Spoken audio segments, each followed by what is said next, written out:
Bom dia, irmãos. É uma alegria estar aqui hoje de casa, compartilhando com os irmãos um trecho da palavra, uma reflexão para nossa EBD. Então, espero que seja uma bênção para os irmãos e quero compartilhar o trecho de Lucas 22, de 39 a 46. E esse trecho é o trecho de Jesus já no final ali do ministério, já nos momentos finais, na verdade, né? Antes de ir para a cruz. E acontece ali algumas cenas, né? Muito importantes.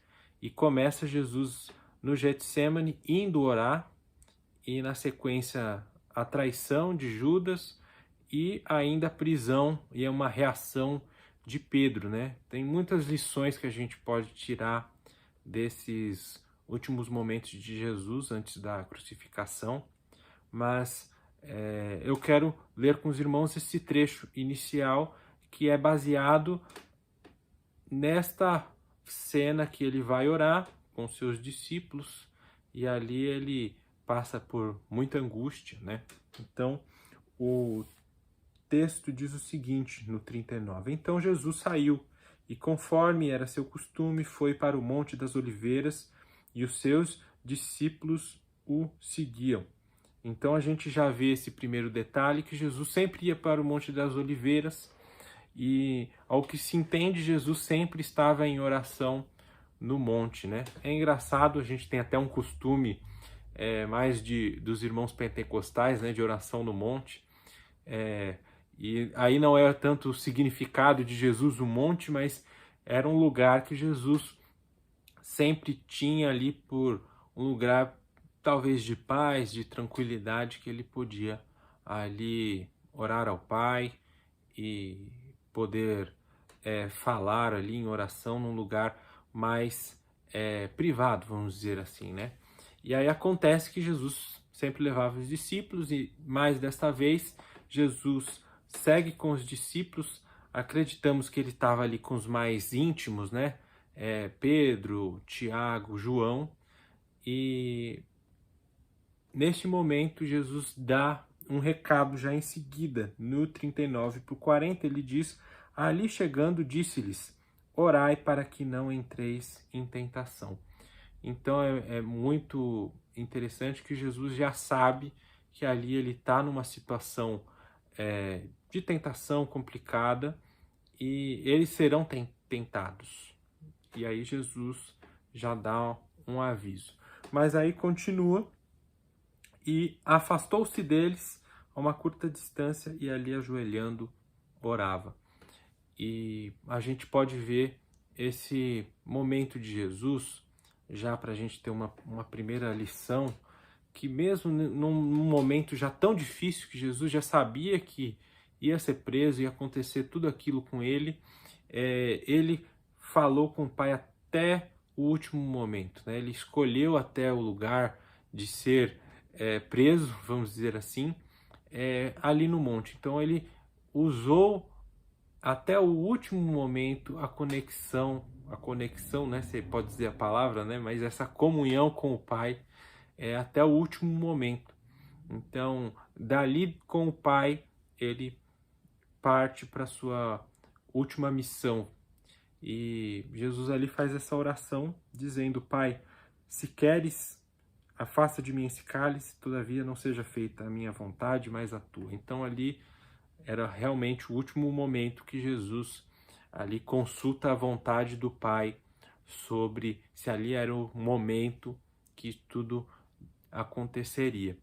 E aí o interessante, que é o ponto desse texto, eu acho que é o ponto talvez secundário, né? O principal vem que Jesus no 43, no 44, ele cheio de angústia orava mais intensamente, seu suor tornou-se sangue. Então a gente vê nesse trecho a intenção de Lucas, que era médico, né, até de dizer o estado físico, a angústia mental de toda a forma ali que acontecia com Jesus. Então, a gente tem uma ênfase maior de Lucas nessa parte, mas a gente vê um fato muito forte e às vezes passa despercebido, que é o 42, que é o 43, né? Então lhe apareceu um anjo do céu que lhe encorajava.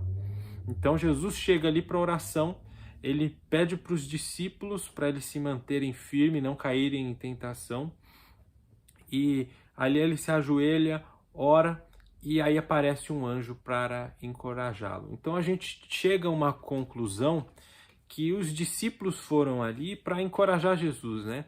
Os discípulos eram para ficarem atentos e estarem ali com ele em oração junto, do mesmo modo, da mesma firmeza que Jesus ali buscava, que ele estava intensamente buscando, ao ponto de sair sangue, se misturar ali, né? E a gente acha que isso não é possível, mas a gente faz uma pesquisa rápida e a gente sabe que um corpo humano, né, numa situação extrema acontece isso da pele se descolar uma da outra ali e começa um estado ali de suor e sangue misturado. E isso acontece só num estado, a gente pode dizer aí, acessível a hoje, né, de modo horrível, né? É um caso de tortura, né? Tortura física. Mas normalmente você não vê pessoas angustiadas na rua chegando nesse estado.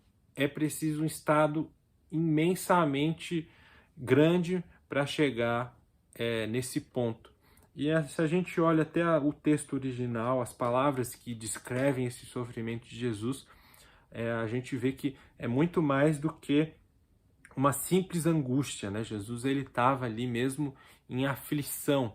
Essa angústia de Jesus possivelmente não deixava nem mesmo ele conseguir ficar de pé. Então, Jesus estava visivelmente angustiado, e a sua oração com certeza era visivelmente um clamor muito evidente. E aí o que acontece? Você vai com seus discípulos e a gente já vê na sequência aqui, no 45, que depois, levantando-se da oração, aproximou-se dos seus discípulos e o achou-os dormindo de tanta tristeza. Então, o que a gente vê dessa cena é que parece que eles viram essa angústia de Jesus, viram a sua agonia e eles ficaram muito tristes. E a tristeza deles era tanta que até mesmo eles dormiram. Então, ao invés de eles encorajarem, ao invés de eles verem que Jesus está numa aflição enorme, eles vão lá e desistem, né? Então Jesus ali buscando forças, eles desistem e a gente não entende nem mesmo essa ligação no texto, como alguém triste dorme, né? Mas parece que até dizem que é um fato, né? Às vezes a tristeza, a depressão faz as pessoas dormirem, né? Não quererem viver. E é o que parece, né? Os discípulos entraram todo nesse ciclo. E aí Jesus, aparentemente, ia ficar sozinho, né? Completamente sozinho. Porque aqueles que ele mais amava, os discípulos mais próximos, nem mesmo eles estiveram ali com ele. Então a gente vê no 43 uma afirmação que eu acho que essa é a lição que eu deixo para os irmãos. Então apareceu-lhe um anjo do céu que o encorajava. Então, quantas vezes a gente também não teve essa situação, né?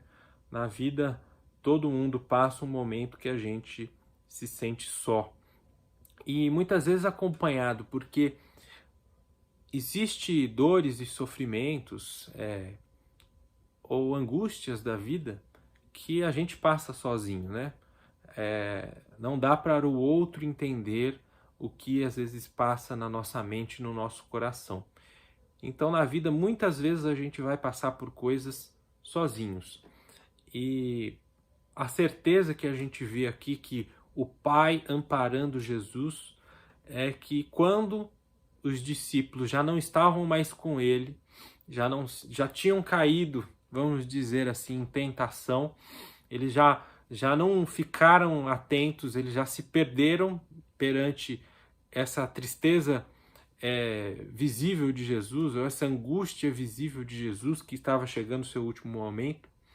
Eles aparentemente deixam Jesus, né?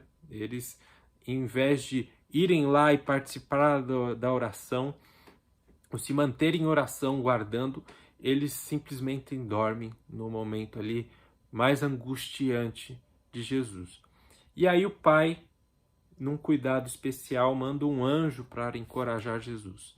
Então essa é a lição que eu deixo para os irmãos, que a gente não pode esquecer que nos últimos momentos de Jesus ele foi amparado, e a gente, nos nossos momentos, não podemos esquecer que o Pai, ele está conosco, ele nunca nos abandona, ele nunca nos deixa só, e ele sempre está nos enviando um anjo ou o próprio Espírito Santo, que é a nossa convicção, para nos consolar, para nos encorajar.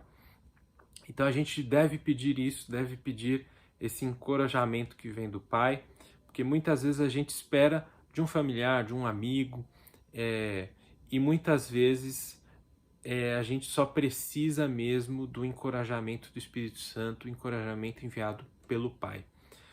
E muito mais hoje, a gente tem a consciência que Jesus viveu como nós, ele habitou entre nós e principalmente ele viveu todas as nossas angústias e sofrimentos e de uma maneira que muitos de nós, se não digo todos nós, jamais viveremos. Então, de toda a experiência humana, Jesus viveu a maneira mais intensa de sofrimento que a gente pode imaginar. Então, quando se fala em dor, se fala em sofrimento, a gente pode ter certeza que a gente tem um Deus que sabe exatamente a nossa condição humana frágil, o que é passar por esses momentos. Então a gente tem Jesus para nos apoiar, tem Jesus para nos encorajar e tem Jesus para nos compreender em cada dor que a gente passa. Com a certeza que mesmo quando todos nos abandonam, ou todos os outros dormem, ou todos os outros estão ocupados com outras coisas, nós sabemos que Jesus, o Pai e o Espírito Santo, ele sempre está nos encorajando quando a gente acha que não tem mais ninguém com a gente. Então que fica essa palavra para os irmãos, é a palavra que também me encoraja para a minha vida, para os momentos, que é a certeza que Jesus nunca nos abandona. Então Deus abençoe os irmãos e um bom dia para todos, ou boa noite, e até mais. Abração!